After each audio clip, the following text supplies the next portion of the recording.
Okay, so language paper 2, the non-fiction paper, question 6. Really, really important one and very different from the other questions. So let's go through this. How do you approach it? What are some examples of the sort of language we should be using in these questions? Before we get stuck in, just to stress one more time, we need to make sure we know the difference between question 3, question 6, and question 7a and 7b. Question 3 is completely different from question 6. You shouldn't be writing the same sort of thing. You shouldn't be preparing the same sort of way. It's different. And if you're not clear about how it's different, go back and look at some mark schemes. Talk to people in your class. Make sure you've got that sorted before you head into the exam. Part of the reason why it's so important to look at these questions differently and to prepare them differently is because they're worth so much. So question 3 is 15, question 6 is 15, and 7a and 7b are 20. In total, that's 50 marks. It's over half of the exam. So we need to make sure that we're getting that right and we're preparing that. We talk a lot about sight with this question, ideas, events, themes, or settings, ideas, themes, and events. I just think that's the way the exam board just wants to make sure that they cover everything that could be coming up in the text. I don't think it's important to structure whole paragraphs around each of those headings. Don't feel like you have to get distracted by it too much, but it might be worth just mentioning these words as you're writing about a text, because obviously that's going to help you make sure that you are connected to the question. Let's have a sneaky look at the question before we read the extract. I really recommend doing this in the exam, particularly for question 6, because question 6 is a little bit of an unknown. It will be slightly different from paper to paper, obviously, because it's a different text. But what's interesting about question 6 is it will make a statement about the author and what the author's doing in the text that you will be evaluating. As an author successful? So the key words there are evaluate how successfully, and the author attempts to do something. So be aware of that as we read. And as we go through the text, just be sensitive to those overarching bigger things. So here's another example from the exam board. Great text, Claire Tamellan's Charles Dickens' Life. So the point is, we want to read this. I don't know if you want to pause the video or whatever, but read through it and have a think about this concept of Charles Dickens' hard childhood. Do you get a sense of that from this extract? That's your job, to read this, be sensitive to it, and that's what you're annotating as you read through. It's not language and structure. You're annotating, is Tamerlan successful in doing what that question claims? And again, we're sensitive to the overarching, bigger topics and issues as we read. And that's what happens, I think, when we take a step back. So read it through, and we can't not get a sense of, well, first of all, the example of child labour that we've got coming through here, a sense of desperation from the perspective of the Dickens family, and perhaps being exploited by this person, James Lammett. Memory, remembering an event from childhood and it having a long-term impact. Dickens feels very alone here to me. He really doesn't have a say. It's other people talking about him and deciding things. And we get a sense of that sort of childhood being a bit lost. He is neglected. He's not looked after by parents the way parents should be. They're being a little bit selfish here. So all of those concepts are things that we should be sensitive to, thinking about, and building into our response. Again, engage with that claim about the author and what they're attempting to do in the text.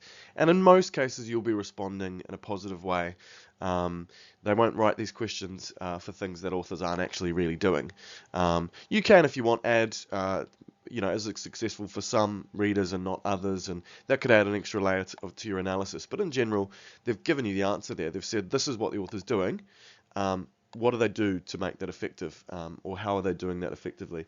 And I can't stress this enough. It is not a language and structure analysis. You're analysing to what extent an author is successful in achieving what the claim is asking. So here's 3 claims. We actually haven't had enough exam papers, so I can't tell you are they going to say attempts all the time, but the 3 examples I've written here, I've said attempts. So on the left, the author attempts to celebrate people's differences, or on the right, the author attempts to reveal how harsh living in Antarctica can be, or an author attempts to depict the excitement of starting a new job.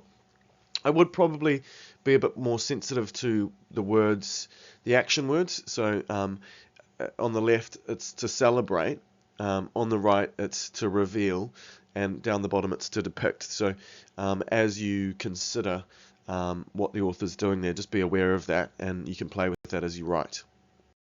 Two magical tips. The first one is use evaluative language. You probably know this already. The box on the left probably looks a bit familiar to you. Lots of words like successfully, effectively, convincingly, powerfully. It's a little bit formulaic to be using those all the time, but it doesn't matter. You're doing what the question's asking you to do, so that's great. But one little tip is as you are using those words, those value words, think about what verb is going along with those adverbs. So, successfully reveals, successfully persuades, think of that verb. Don't just be a bit lazy and say shows all the time, which is what we tend to get in lower level writing. And here's some examples. So, Tamerlan successfully encourages a sense of pity in readers. So, if you look at the question, Claire Tamerlan attempts to make the reader feel. So make sure that it's an appropriate verb and adverb combination. And of course, we want to also link to the topic. So had a hard childhood, I've got a sense of pity. Tamerlan creates a powerful depiction of poverty and desperation. Or Tamerlan convincingly illustrates the long-term emotional damage caused by. So be a little bit more organic and positive with your language and creative as you go about it. And we can go even further beyond those sort of same boring adverbs in your sentences. And part of that is just connecting, as I've already said before, to the activity in that opening claim in the question. We're starting to see how important that claim in the question is. So if I've got an author attempts to celebrate people's differences, well, celebration. Well, if they're praising, then they're celebrating. So if you're talking about how an author is creating a sense of praise, that is answering the question, and that's making a value statement about whether an author is doing that. Same with excitement.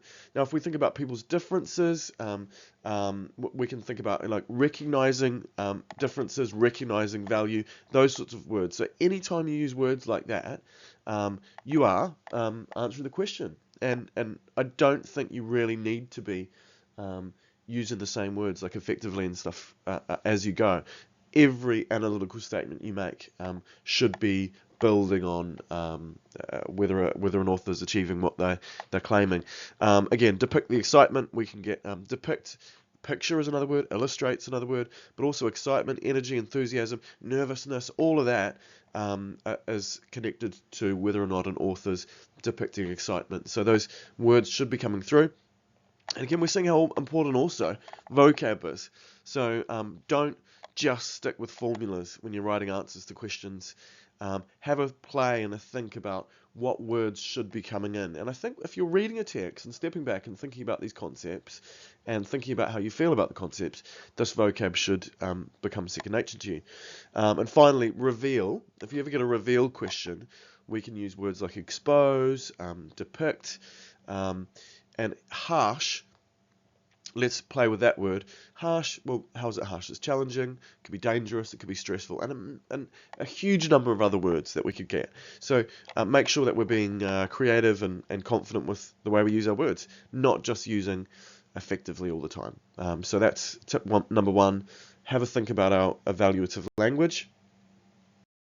And thing two, my second bit of advice for this question, but also for lots of ways, lots of things in this exam, is to make sure that we're layering our writing. So I'm not just talking from one paragraph to another, but actually within each paragraph, as we go from one example to another or one claim to another in a paragraph, we need to get the impression that we're building, so that our points are building one on top of another, and our claims about what an author's doing is building one on top of another.